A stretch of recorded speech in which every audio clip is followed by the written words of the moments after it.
लज़ुल्म अज़ीम। शुरू अल्लाह के नाम से जो इंतहाई मेहरबान है और हमेशा रहम फरमाने वाला है। और याद करो उस वक्त को जबकि लुक़मान ने अपने बेटे से कहा, इस हाल में कि वो उसे नसीहत कर रहे थे, ऐ मेरे बेटे, अल्लाह के साथ किसी को शरीक न ठहराओ, बेशक शरीक ठहराना बहुत बड़ा जुल्म है। ये सूरह लुक़मान की आयत नंबर 13 है जो मैंने अभी आपके सामने पढ़ी है। इसके आगे भी आयात हैं जिसमें लुक़मान अलैहिस्सलाम की अपने बेटे को वसीयत का तज़किरा है।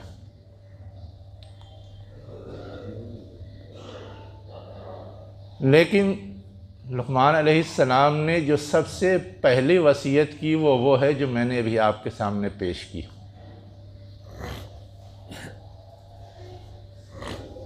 गौर करने का मकाम ये है कि सबसे पहले उस चीज़ को रखा जाता है जो सबसे अहम होती है।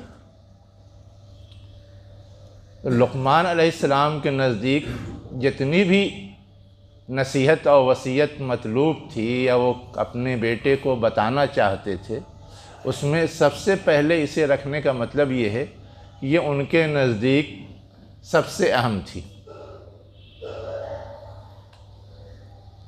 लुक़मान अलैहिस्सलाम नबी थे या नबी नहीं थे, इसकी सराहत नहीं है, लेकिन इतनी बात मुसल्लमा है कि वो बहुत ही अक्लमंद आदमी थे, तजर्बाकार आदमी थे, होशमंद आदमी थे और उन्होंने ज़िंदगी के हवाले से बहुत सारी ऐसी बातें रहनुमाई के तौर पे लोगों को बताई जिससे फ़ायदा पहुँचे। अपने बेटे को बता रहे हैं, वो सारी बातें भी बहुत ही नफ़ा बख्श थीं जिसको अल्लाह ने कुरान मजीद में नक़ल कर दिया है। अब पहली बात शिर्क के हवाले से जो लुक़मान अलैहिस्सलाम ने कही, तो गौर तलब एक दूसरा सवाल भी है कि लुक़मान अलैहिस्सलाम अपने जिस बेटे को ये नसीहत या वसीयत कर रहे थे, नऊज़ बिल्लाह वो काफिर तो था नहीं, मुसलमान था, वो ख़ुद भी मुसलमान थे।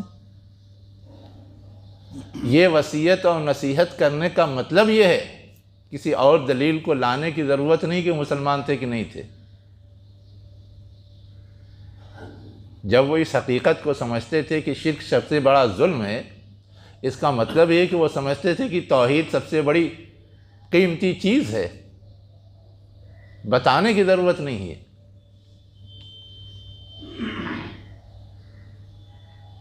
अब अपने बेटे को इस चीज़ से मुतनब्बा करना, चौकन्ना करना, होशियार करना, जाहिर है कि ये उस चीज़ की संगीनी के तनाजुर में था कि ज़िंदगी के मामलात में सबसे ख़तरनाक चीज़ वो है, इसलिए सबसे ज़्यादा उससे चौकन्ना और बेदार रहने की ज़रूरत है।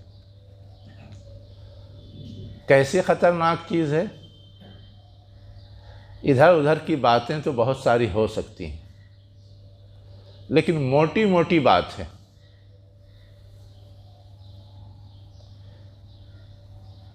अल्लाह को एक तस्लीम करना, इसलिए कि वो हमारा माबूद है, ये एक बदीही हकीकत है। और उसके साथ किसी को शरीक ठहराना, ये उसके हक़ को सल्ब करना है, उसकी हैसियत को घटाना है, उसके वक़ार को मजरूह करना है। जैसे हम और आप जानते हैं, किसी का कोई बाप है, अब अगर कोई अपने बाप को बाप तस्लीम ना करे तो इससे ज़्यादा घिनौना जुर्म कोई माना जाता है? कहे कि ये नहीं, ये मेरे बाप हैं, या ये भी बाप हैं, वो भी बाप हैं, वो भी बाप हैं, तो ये काबिल तस्लीम किसी के लिए भी होता है? न दुनिया इसको सही तस्लीम करती है, न वो बाप किसी कीमत पे तस्लीम करता है। कोई किसी के यहाँ मुलाजिम है, सर्विस करता है, अगर वो ये कहे कि ये मेरे मालिक नहीं है, या मेरे मालिक इनके अलावा फ़ना भी हैं, फ़ना भी है, तो वो मालिक तस्लीम करेगा कि हाँ इसको मैं मुलाजिम बना करके रखूँ? तैयार होगा? नहीं तैयार होगा। वो काम कम करे, काम में गलती कर जाए, ये सारी चीज़ें तो वो बर्दाश्त कर लेगा, आज नहीं कल सुधर जाएगा। लेकिन ये कोई भी बर्दाश्त नहीं करता कि वो ये कहे कि मैं उसका मालिक ही नहीं हूँ। एक मिनट के लिए अपने सामने खड़ा नहीं करेगा।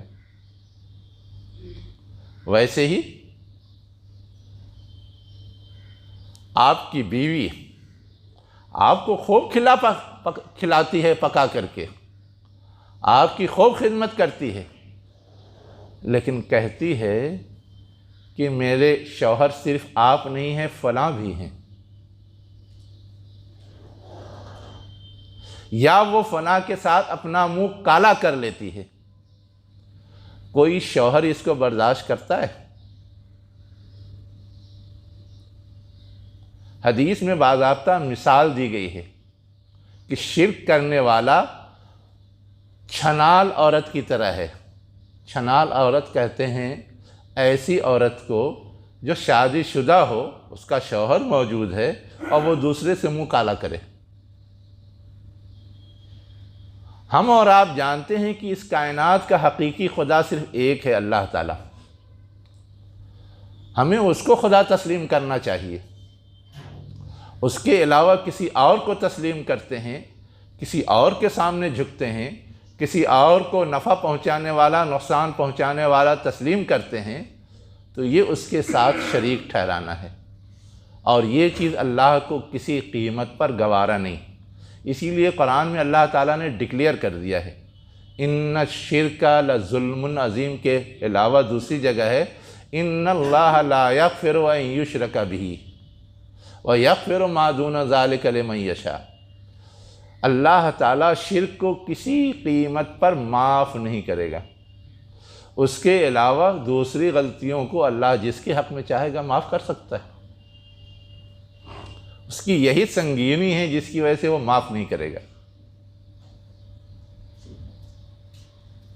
ये भी कुरान मजीद में डिक्लेयर है कि अल्लाह ताला अंबिया की, सुलहा की सिफारिश कबूल करेगा, लेकिन साथ ही साथ ये भी ऐलान है कि किसी मुशरिक के हक़ में किसी की सिफारिश कबूल नहीं की जाएगी।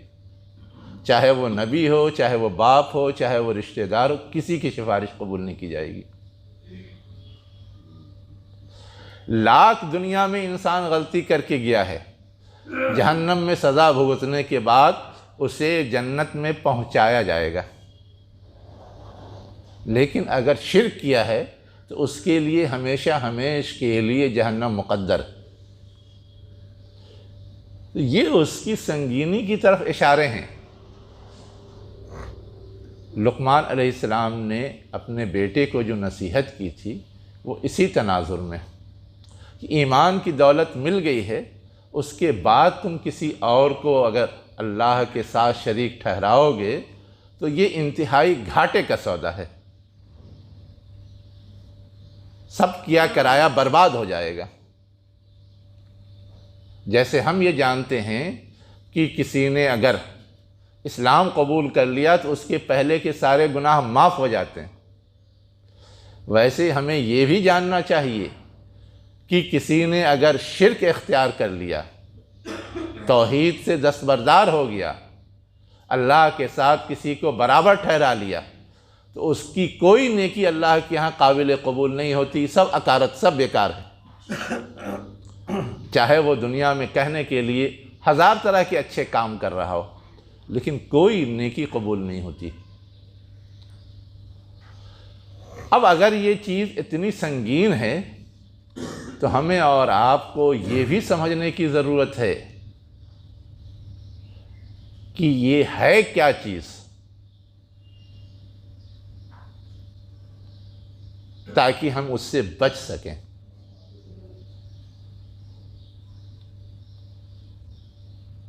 इस चीज़ को समझने के लिए कुरान मजीद ने एक बहुत ही उसूली बात बयान की है, अल्लाह ताला का तारुफ कराते हुए, लैसा कमिस्लिही शैउन। हम जिसे माबूद ठहराते हैं, खुदा मानते हैं, अल्लाह कहते हैं, उसके मानिंद इस कायनात में कोई चीज़ है ही नहीं।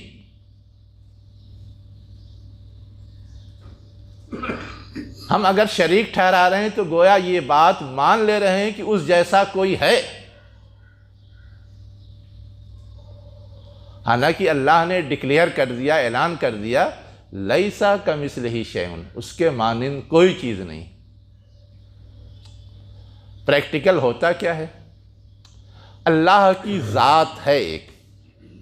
अब अगर उसके साथ हम ये समझते हैं कि वैसा ही कोई दूसरा भी है, तो ये शरीक ठहराना है। जैसे यहूदी समझते हैं कि उज़ैर अलैहिस्सलाम भी खुदा है, ईसाई समझते हैं कि ईसा अलैहिस्सलाम भी खुदा है, मुशरिकीन मक्का समझते थे कि फ़रिश्ते भी खुदा की बेटियां हैं, और दूसरे कुफ़ार और मुशरिकीन ये समझते हैं कि फ़ना भी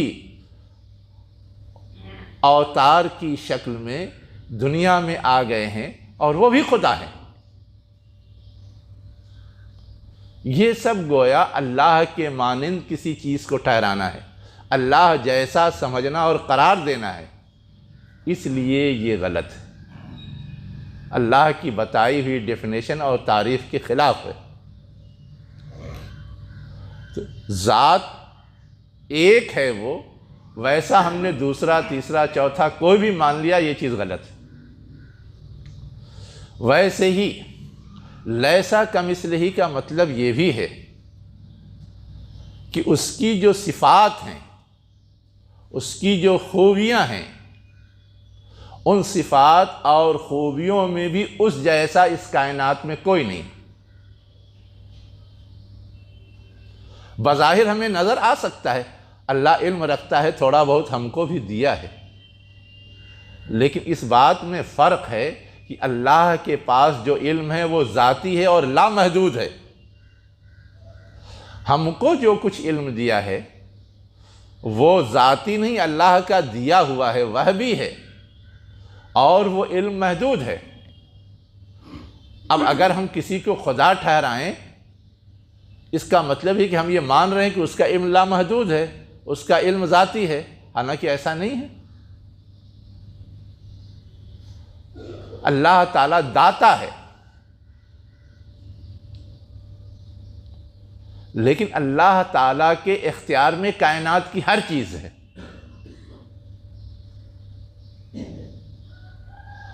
हम और आप भी अल्लाह ही के दिए हुए में से किसी को कुछ देते हैं तो लगता है कि हम भी दाता हैं, हालांकि वो हमारा है ही नहीं, अल्लाह का दिया हुआ है। जब चाहता है वो छीन सकता है और छीनता है।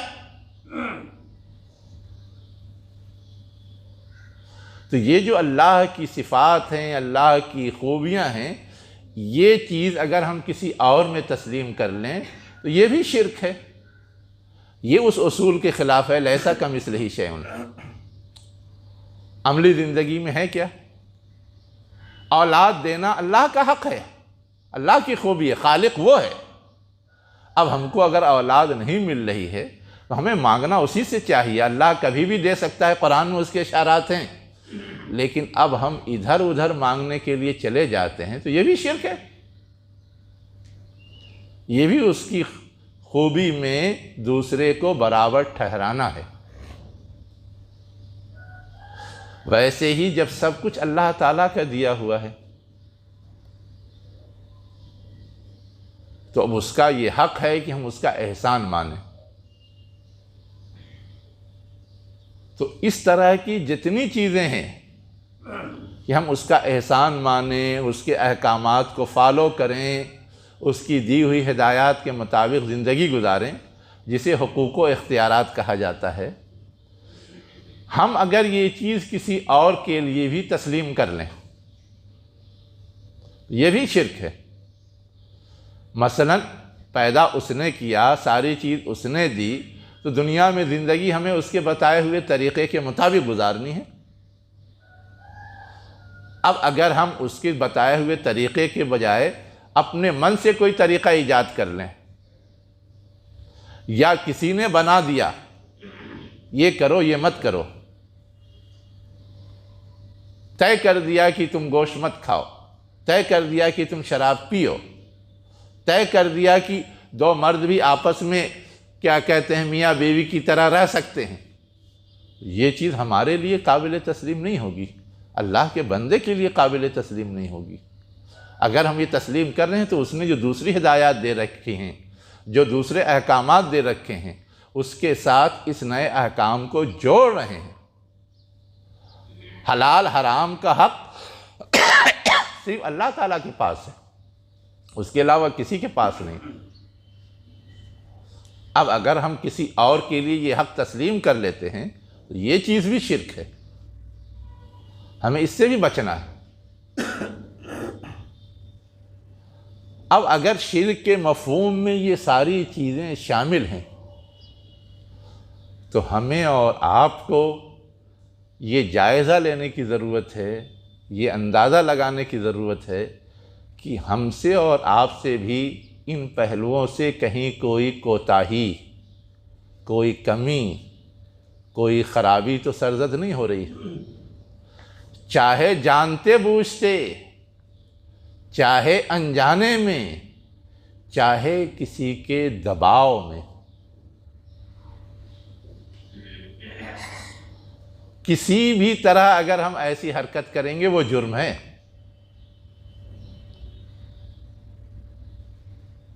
किसी भी तरह हम ऐसी हरकत करेंगे वो जुर्म है। इसी वसीयत और नसीहत में एक आयत के बाद अगली आयत है कि लुक़मान अलैहिस्सलाम ने अपने बेटे से कहा कि अगर कोई तुमको मजबूर करे कि मेरे साथ शरीक ठहराओ तो तुम उसकी बात ना मानो, चाहे वो तुम्हारे माँ बाप हों,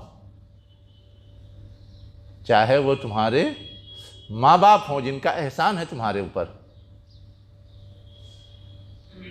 अब हमें और आपको ये कहा गया है कि हम अल्लाह की किबरियाई का ऐलान करें, और मजबूर किया जाए कि किसी और की किबरियाई का डंका पीटो, उसका ऐलान करो, उसको मुंह से बोलो, तो ये चीज़ भी बोल देना हमारे लिए दुरुस्त नहीं। जान का ख़तरा हो तो इजाज़त है, आइडियल तरीक़ा वो नहीं है। आइडियल यही उस वक्त भी यही है कि हम ना बोलें, चाहे उसके लिए हमें कुछ नुकसान उठाना पड़े। अज़ीमत की राह ये, हम वो काम ना करें जहां हमारे लिए बैरियर लगा दिया गया है। मैं आपको मिसाल दूं, हमारे लिए ये बैरियर लगा हुआ है कि हम किसी गैर मुस्लिम से शादी ना करें। कोई भी साहिब ईमान अल्लाह को मानने वाला मुशरिक मुशरिका से शादी न करे, ये बैरियर लगा हुआ है। हमें उसे फॉलो करना है।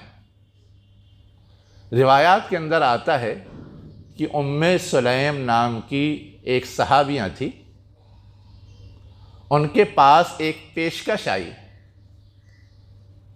बहुत ही अमीर मालदार शख्स की तरफ से जिनका नाम अबू तलहा था, ये हवाला दे करके कि वो जो चाहेगी उससे हम उसे नवाजेंगे, वो हमसे निकाह कर ले।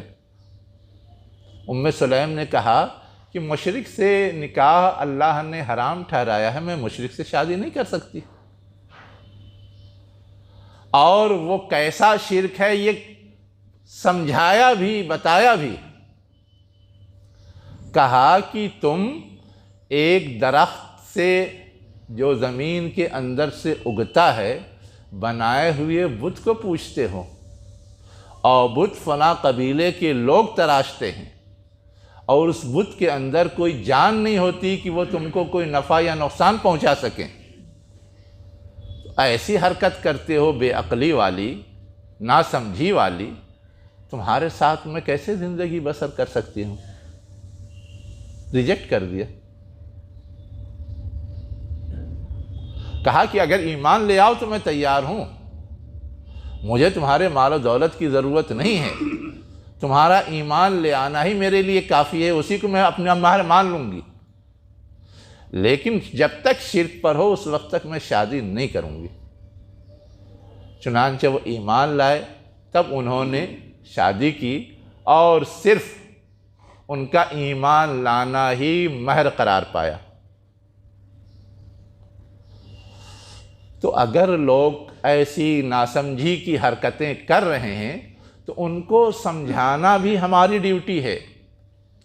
इब्राहीम अलैहिस्सलाम ने अपने कौम को नहीं समझाया, वक्त के नमरूद को नहीं समझाया कि तुम खुदाई का दावा करते हो, तुम बेबस हो। पूरा मुकालमा कुरान मजीद में नकल हुआ है। तुम इन बुतों को पूछते हो जिनके अंदर कोई कुव्वत और ताकत नहीं है, न ये बोल सकते हैं, ये न तुम्हारी मदद कर सकते हैं, न तुम्हारे सवाल का कोई जवाब दे सकते हैं। ये सारी चीज़ें कुरान में मौजूद है। तो ये शिर्क और बुत परस्ती के हवाले से जो एक कमज़ोरी और बेबसी जिसे आसानी से समझाया जा सकता है, वो समझाना हमारी और आपकी ड्यूटी है। उसके बावजूद अगर कोई इसरार करता है तो हमें रिजेक्ट करने का हक़ है। मैंने ये बात आपके सामने इसलिए भी रखी है कि इस वक्त जबकि इस तरह की नासमझी का मुजाहरा बहुत ज़ोर व शोर से किया जा रहा है कि खुद से पत्थर की मूर्ति बनाई और उसको पूजने की कोशिश कर रहे हैं। राम ने तो नहीं कहा था कि मुझे पूजना, लेकिन अब उनकी मूर्ति बनाई और उसके लिए एक प्रोग्राम किया प्राण प्रतिष्ठा का। प्राण प्रतिष्ठा जानते हैं? एक सोच है कि हमने जो पत्थर की मूर्ति बनाई उसमें जान नहीं है, अब कुछ ख़ास रस्म व रिवाज के ज़रिए वो जान उसमें उतारी जाती है। प्राण कहते हैं जान को संस्कृत और हिंदी की ज़बान में, और प्रतिष्ठा का मतलब होता है ऊपर से नीचे आके उसमें बैठ जाना, घुस जाना, हुलूल कर जाना, आ जाना। तो जब वो रस्म व रिवाज अदा किया जाता है तो उनका कॉन्सेप्ट ये है कि गोया उस मूर्ति में जान आ जाती है और वो अब गोया वाकई नफ़ा नुकसान पहुंचाने वाली चीज़ बन जाती है। हालांकि अगर जान आती है तो उसके अंदर हरकत भी होनी चाहिए, उसके अंदर ये सलाहियत भी होनी चाहिए कि कोई अगर उसके साथ गलत रवैया अपना रहा है तो उसको वो टाल सके। अब मूर्तियां लाख बना ले लेकिन वहाँ पे कोई निगरानी के लिए नहीं है तो कोई भी गंदगी फैला दे, कोई रुकावट नहीं है। मक्खी उस पर भुन बनाते रहें, कोई मसला नहीं है, कोई रुकावट नहीं है। तो इस चीज़ का इशारा देते हुए कुरान मजीद में कहा गया ज़ौफ़त तालिब वल मतलूब, जो ऐसे बुतों को पूछते हैं उनको पूछ करके कोई उम्मीद वाबस्ता करने वाले भी कमज़ोर